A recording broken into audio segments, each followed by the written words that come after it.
Bismillahirrahmanirrahim. Assalamualaikum warahmatullahi wabarakatuh. Alhamdulillah, alhamdulillahi rabbil alamin.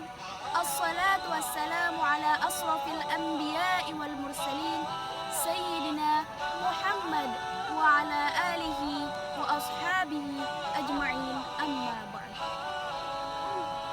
Dewan juri yang saya ta'zimi dan teman-teman rahimakumullah, seiring puji yang tak pernah henti hanya milik Allah yang maha suci, segenap rindu yang tak pernah layu hanya milik Allah yang maha tahu, segenap sanjung yang tertumbuh hanya milik Allah yang maha agung. Salawat berbingkai salam kita sanjungkan kepada mahkota alam, pelipur lara di kala duka, pengobat kalbu di kala rindu, penerang hati di kala tersakiti, yakni Habibana wa Nabiyana wa Rasulana Muhammad Sallallahu Alaihi Wasallam. Dewan juri yang saya ta'zimi dan teman-teman rahimakumullah, pada kesempatan kali ini izinkanlah saya Miftal Khairiyah untuk menyampaikan sebuah tausiah bertema jodoh dan maut. Kalau kita lagi galau tentang satu masalah, jalan keluar yang teman-teman cari adalah Allah Subhanahu wa Ta'ala. Coba tanya kepada Allah, coba baca ayat-ayat Allah, bagaimana cara mengobati galau atau masalah di dalam hati kita, misalnya masalah jodoh. Ada salah satu firman Allah dalam surah An-Nur ayat 32. Apa kata Allah dalam surah An-Nur ayat 32? A'udzu billahi minasyaitonir rajim. Bismillahirrahmanirrahim. Iyakunu fuqara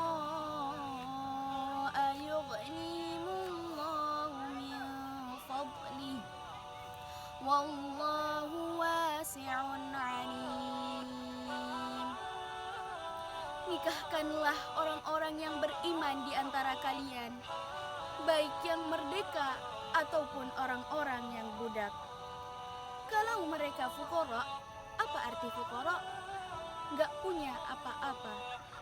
Yughnihimullahu min fadlih. Allah akan mencukupi mereka dari karunia-Nya, dan Allah maha mengetahui lagi maha luas. Jadi jangan khawatir, jangan galaukan jodoh.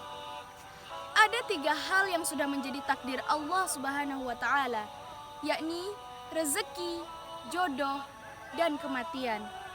Akan tetapi, jodoh atau kematian yang lebih dulu meminangmu?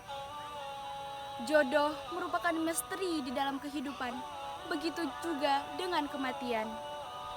Namun, banyak sekali di antara kita yang terkesan lebih mengkhawatirkan bagaimana jodoh kita dibandingkan bagaimana kita akan dimatikan. Lalu, bagaimana jika sebelum sempat menikah kita didatangi lebih dulu oleh malaikat maut? Konsep jodoh menurut Islam sudah menjadi bagian konsep takdir. Artinya, hal tersebut sudah menjadi ketentuan Allah sejak zaman azali untuk manusia dalam kitab Lauhul Mahfuznya. Allah telah menciptakan jodoh sesuai kualitas diri serta keimanan yang pas bagi hamba-hambanya, kemudian dipertemukan di waktu yang tepat. Allah Subhanahu wa Ta'ala berfirman yang artinya, wanita yang tidak baik untuk lelaki yang tidak baik, dan lelaki yang tidak baik untuk wanita yang tidak baik. Wanita yang baik untuk lelaki yang baik, dan lelaki yang baik untuk wanita yang baik. Quran Surah An-Nur ayat 26. Lalu kapan datangnya jodoh itu?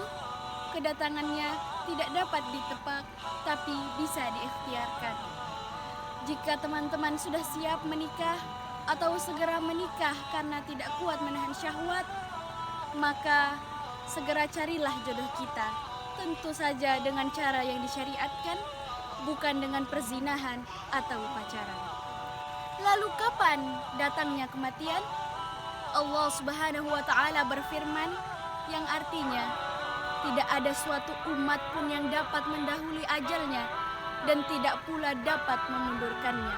Quran Surah Al-Hijr ayat 5 dan Quran Surah Al-Mu'minun ayat 43. Ya, jika jodoh bisa diikhtiarkan kedatangannya, lain halnya dengan kematian tanpa diikhtiarkan. Kematian akan datang dengan sendirinya.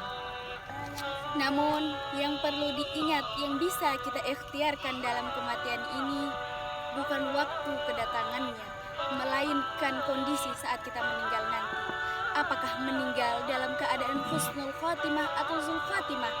Kematian tidak mengenal muda atau tua, sehat atau sakit, sudah menikah atau belum menikah. Kematian datang menurut ketetapan Allah berikan kepada kita.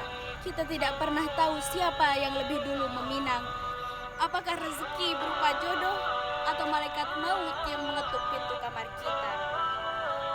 Lalu kenapa kita berani menargetkan diri untuk menikah dan memperbaiki diri untuk jodoh, sementara kita lupa bahwa akan datangnya kematian? Teman-teman yang beriman, penting memang memantaskan diri agar mendapatkan pendamping yang baik agamanya dan baik pula akhlaknya. Tetapi memantaskan diri terhadap Sang Khalik rasanya jauh lebih penting. Jika ternyata kita diizinkan untuk bertemu jodoh sebelum ajal memanggil kita, maka itu semata-mata bonus dari Allah untuk kehidupan kita. Bonus yang diberikan Allah kepada kita sebelum Allah mengambil nikmat kita di dunia dan mengakhiri perjalanan kita sampai di detik waktu yang telah ditentukan. Jadi, mulai sekarang marilah kita memperbaiki lagi niat kita agar segala hal yang kita lakukan di dalam hidup ini dan segala ibadah yang kita lakukan hanya untuk mencari ridhonya dan untuk bekal menuju kematian. Wallahu a'lam bishawab. Wallahul muwaffiq ila aqwamit thoriq. Assalamu alaikum warahmatullahi wabarakatuh.